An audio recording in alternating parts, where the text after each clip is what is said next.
નમસ્કાર, હું છું કેતલ અને આપ જોઈ રહ્યા છો CV24. ગુજરાત યુનિવર્સિટીમાંથી સ્ટુડન્ટ ફેસિલિટેશન સેન્ટરમાંથી હવે ખાનગી એજન્સીની હકાલપટ્ટી કરવામાં આવી છે. ગુજરાત યુનિવર્સિટી દ્વારા ડોક્યુમેન્ટ વેરિફિકેશન સહિતની ઓનલાઈન કામગીરી માટે સ્ટુડન્ટ ફેસિલિટેશન સેન્ટર શરૂ કરાયું હતું અને તેની કામગીરી ખાનગી કંપનીને સોંપવામાં આવી હતી. ખાનગી એજન્સી દ્વારા ફીમાં ધરખમ વધારો કરતા ભારે આક્રોશ ફેલાયો હતો. તેમ છતાં આજે 10 મહિના સુધી એજન્સી પાસે જ કામગીરી રહેવા દીધી હતી. જોકે હવે આ એજન્સીની હકાલપટ્ટી કરવામાં આવી છે અને કામગીરી ખુદ ગુજરાત યુનિવર્સિટીએ સંભાળી લીધી હોવાનું જાણવા મળ્યું છે. જેને લઈ ચર્ચા ઉઠી છે કે ગુજરાત યુનિવર્સિટી ખુદ કામગીરી સંભાળી શકતી હોવા છતાં એક એજન્સીને બખ્ખા કરાવવા માટે ગોઠવણ પાડી હતી, જેમાં સફળતા મળી ન હતી.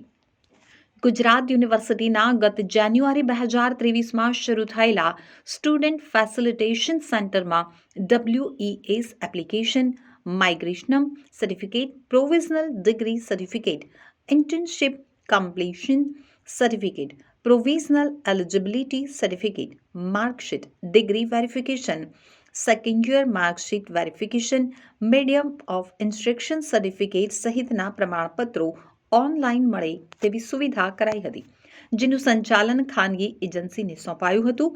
આ એજન્સીએ કામગીરી શરૂ કરતાની સાથે જ ફીમાં ધરખમ વધારો કર્યો હતો, જેમાં માર્કશીટ વેરિફિકેશનની ફી ₹50થી વધારી 404 કરી છે. ટ્રાન્સક્રિપ્ટ વેરિફિકેશન અને સિલ્કવરના 500થી વધારીને 736 કરાયા હતા.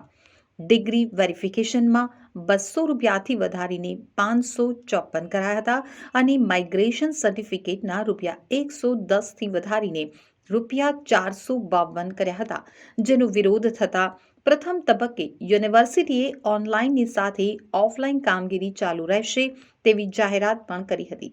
ત્યારબાદ પણ વિવાદ ન થંભતા ફી ઘટાડો પરત ખેંચ્યો હતો. એજન્સીને હટાવવાની માંગ ઉગ્ર બનતા યુનિવર્સિટીએ એજન્સીને હટાવી પોતે કામગીરી સંભાળી લીધી છે.